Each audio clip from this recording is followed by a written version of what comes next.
Good afternoon.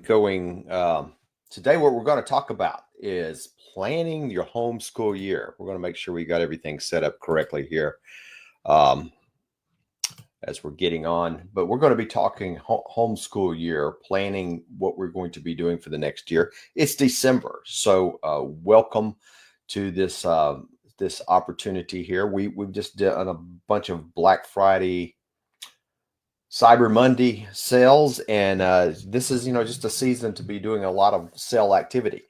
So, welcome again, though, for what we're doing today. This is how to plan your homeschool math for the new year. What we're going to be talking about is just some kind of practical tips to adjusting.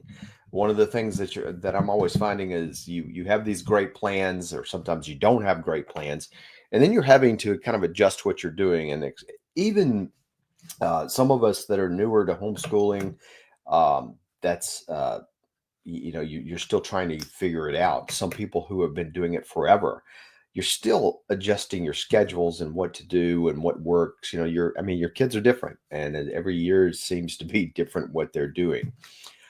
So, right now when we're doing this, we have graduated all of our homeschoolers here in our household. So my wife is, uh, technically she should be taking a vacation, but that's not how that works, right? So probably things are busier, but that's okay. Um, but one of the things that we've always done is during December, it seems like we're adjusting down, right? Slowing down, sometimes just stopping the pace of what's going on. There's been times I know we started incorporating math, and I say we, it was not so much me, but incorporating math and shopping and cooking. And oddly enough, we had in a situation just the other day where we were moving furniture and we were trying to get furniture, just in decorating for Christmas. So we're trying to get furniture from one room to another, and it didn't fit down the hallway properly. And suddenly our youngest son said, I got it to work. So we were like, how did you do that? And he said, math. So I guess it was like solving a Tetris problem, trying to get big furniture down a hallway. Right. So, he was, while it was funny, it's accurate because there's a math logic goes together. Because what we're looking at here is math is a cornerstone subject. Reading, writing, arithmetic is what they always talk about. But above regular arithmetic, math is logic, it's problem solving, and it's discipline. And from a biblical perspective, understanding the world is put together with order. Math is the order. As a matter of fact, understanding the math is the language that a lot of the order is written in. Just like the text of the scriptures is written in English. If you can't understand English or whatever language you speak, you don't understand the word. If you don't understand the mathematics, you don't really understand what's going on in nature, because that's the language it's written in. So that's what we're doing here. That's what we're talking about. Um, so we're going to dive in here in just a second and dive into the issue of setting some strong foundations. And what we want to think about is just helping you set some things together. So to plan your starting in January. So before we dive in, though, if you will hit your share button, if you're watching this live or later, share this out. Help your homeschool friends. We're trying to provide resources. We don't charge anything for these live events, and we have lots of resources on our website. So give us a like and give us a share. So let me go over here and just talk about setting a strong foundation. So the as Christians, so we're Christians. I know many of you are. We know education is more than just academics. It's not reading, writing, arithmetic. This is the question even at the university we're constantly asking. Although there's nothing Christian about a university for the most part, or at least they don't treat it that way on campus. But we all know that God's given us a purpose here. And one of the things we're told is about training up a child in the way they should go. Math, like every subject, Every subject, every discipline, everything we do is a way to glorify God. Whether you are, building something to go into space, or whether you are painting the outside of a house, whatever you do, you're to glorify God. So math is a tool, just like learning to use anything else, that we can do that. Uh, but some of the things that a lot of people get caught up in math about is, we don't ever use math. And I don't think that's a true statement. Well, I should say that some people, that is a true statement, because they have no logic in their thought at all. And we can watch that going on in the world around us. But one thing math does is it prepares our students for careers and skills. Logic is one of them. One of the biggest skill sets that people talk to us about hiring engineers or anything else is logical thinking. Critical thinking is a lot more important to them than just a being able to solve some equations or being able to do some engineering feat. Logical and critical thinking. That's part of what we're doing here in math. And it helps us again to understand God's creation.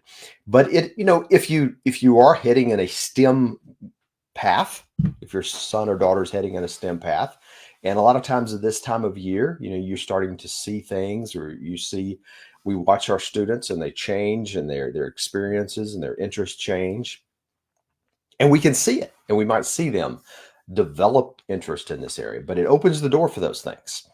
A lot of parents that buy from us will tell us, I don't know whether my son or daughter is going to go into a STEM career, but I don't want to put a stumbling block in front of them by not preparing them. And I think that's a reasonable approach of what we're trying to do. Uh, so let's talk about some practical tips that we can do for actually planning math. First of all, one of the things that I have noticed recently. So Leah, my wife, has done a homeschool group in our home for over 10 years. I don't know how long it's been. It's been a long time. It was something we just tried one time. She just tried one time, and it has taken, and it just keeps going. And one of the things that I've noticed about that is they plan. And now this isn't like strategic planning in a company or anything else, but well, it kind of is. But in the summer, they sit and they come up. There's a leadership team to this group, and they come up with what they're going to do each month. And so every month for the last 10 plus years, they have been meeting, and they have a plan, and it works. And I've been told by not only her, but some of the other women, that when they don't plan, when they don't plan things out as well, it just kind of falls apart. They think they're doing the same thing, and they show up and they meet, but things just fall apart. Planning takes some effort and time. It doesn't matter how skilled you are at it. It doesn't matter how much you know your subject. I mean, right now on university campuses, you have faculty members who've taught subjects over and over again, and they're planning for next year, or they're planning maybe for a year out. That's normal, because things change. You have new information, and um, what worked may have worked well or not so well, and you're constantly adjusting, because even if your knowledge stays the same, the people you are teaching, the people you are working with, the other dynamics change. Schedules change. All kinds of things happen. So we have to plan out things, and planning takes time. Like that's the main thing I want you to. It's frustrating sometimes, and some of you are natural planners, and some of you despise it. But planning takes time, but your results will show from some planning. So here's just some thoughts as you plan, as you maybe are adjusting your plan going into January, is search for a 1 hour goal. Especially in math, different subjects, different people. Uh, and the danger here is a lot of parents and students want to crush things and get ahead of things. And so they want to do math for a couple of hours a day. And it just doesn't work. With most of our students, it just doesn't work. So you want to encourage about an hour. Some of your students that just may be too much. So, but that's kind of your magic spot, is to get 50 minutes to an hour where you're actually engaging in that critical thinking and logical thinking of math. Uh, and if your schedule's tight, look at 30 minutes breaks. Just look at how to get things. And just this is just an aside. I work with a lot of people, and recently there have been some moms entering the corporate world again from various things. And I'm always noticing about the homeschooling moms is how much of a project manager, and the term may or may not mean anything to you, but project manager is a highly paid skill in corporate America. And so managing multiple people through multiple activities who may or may not want to do the things that they need to do. I mean, that's corporate leadership. Um, and that's just an aside, but I'm always laughing because these moms will say they have no skills in the corporate America. But these are the specific skills: is project management, team leadership, motivation, those kind of things. Anyway, but that's what we're looking for. Is just how do you work with your different kids and set some logical goals, and especially if you're uh, at the high school level, this is not new to you, but you may be new to it, or there's new sports or there's new activities involved, and now you've had time to see how they work, and you're like, okay, well, how do we need to adjust in January? And I think that's important to make adjustments. It's exciting to everybody to get a little bit new schedule, and it's exciting to try something that may work better. And it's also exciting to me, if I'm your student, that you're working with me to try to do something that works better for all of us. Because one thing is the handling of busy schedules. And with sports and so many activities, we have friends heavily involved in ballet and in football, and just, there's always the soccer, and there's a whole bunch of things I don't even know about. Right. Uh, and so what you've got to do is find the time to work. So for many, what works is using kind of a quiet time in the morning for math, or integrate math into real life situations as much as you can. So that's kind of what you're looking to do. So let me just kind of talk about some ideas um, that seem to help a lot of people. And this comes not only from homeschooling, but also from industry. Is when it comes to using your time, the most productive thinking time of the day, the most creative time of the day for most people is going to be in the morning.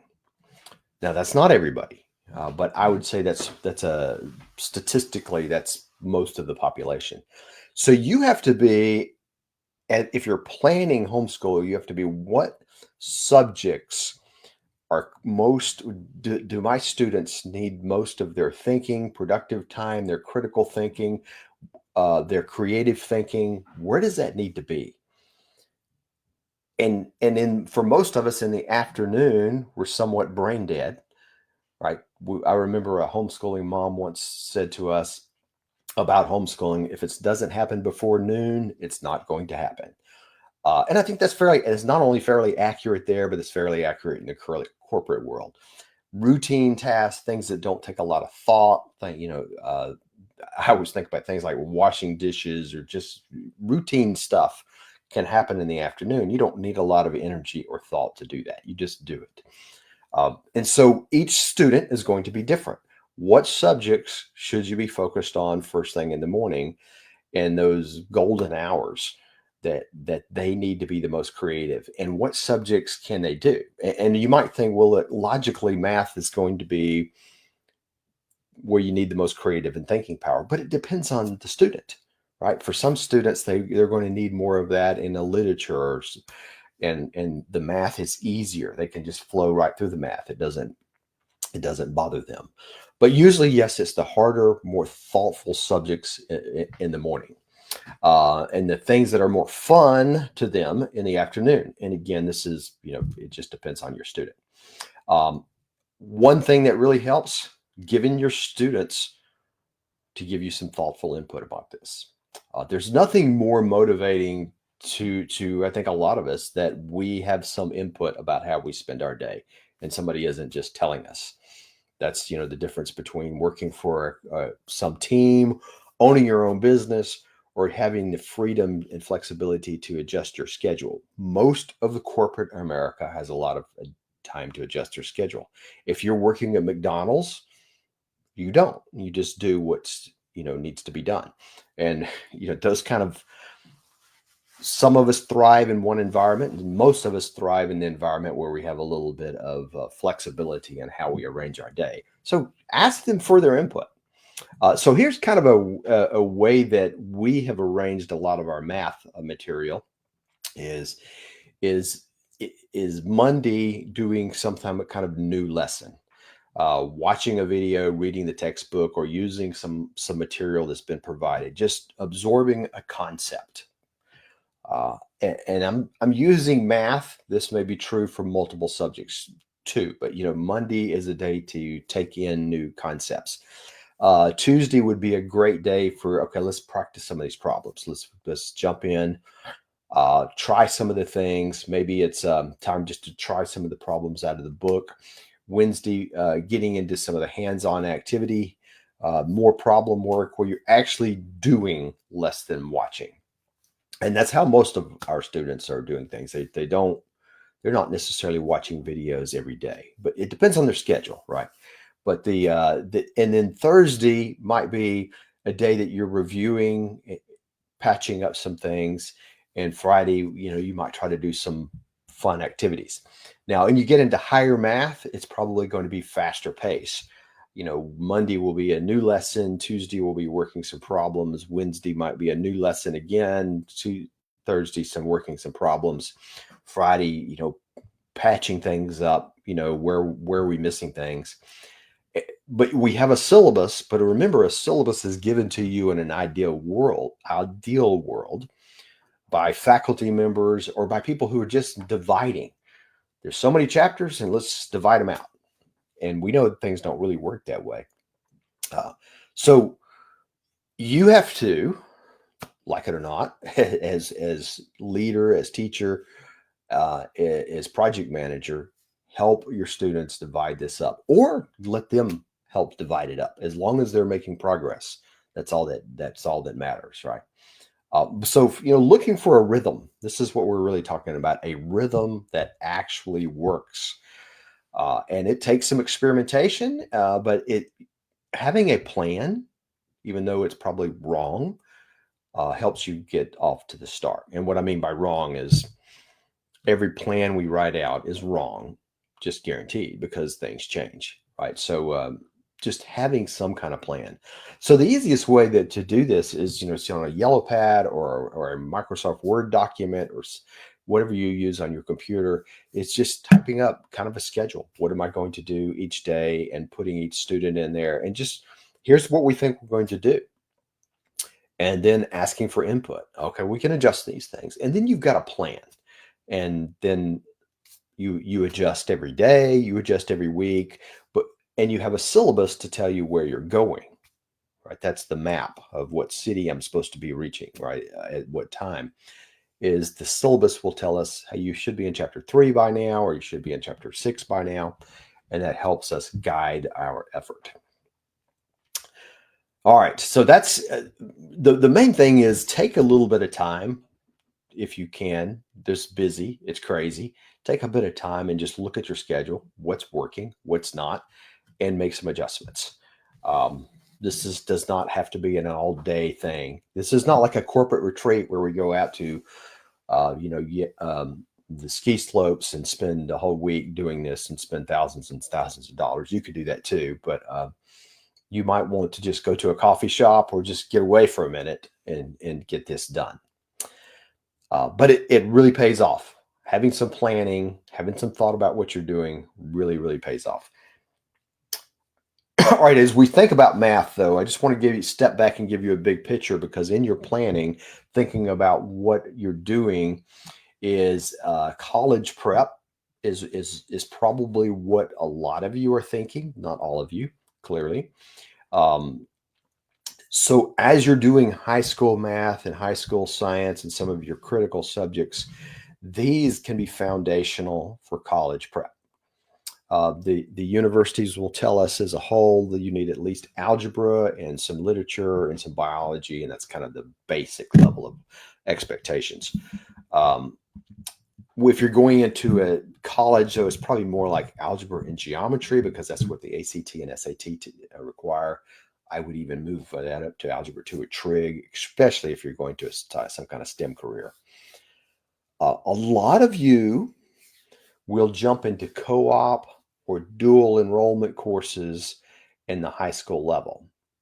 And let me just tell you that's on the surface, if you would have asked me a couple of years ago, is that a good idea? I would have said always yes, always yes.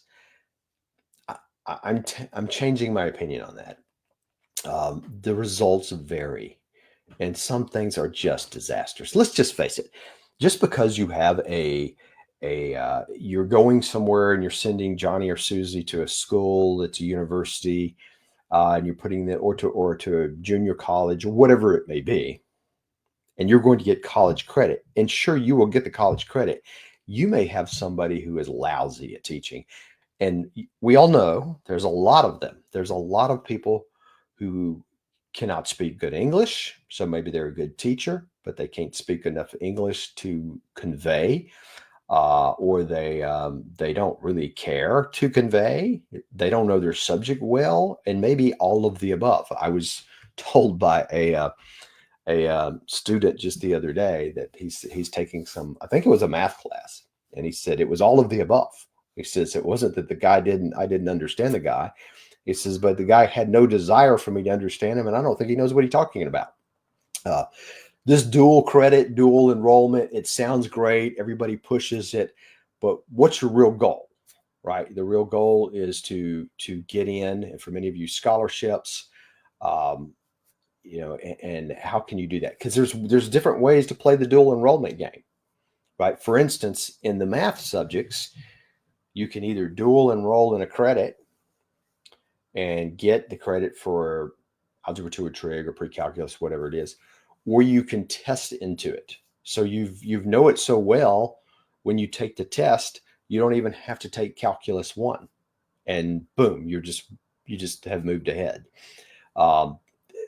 Because let's face it, what they really want you to know, what we want you to know at the university is, do you know the material enough that you can move ahead and actually do your subject?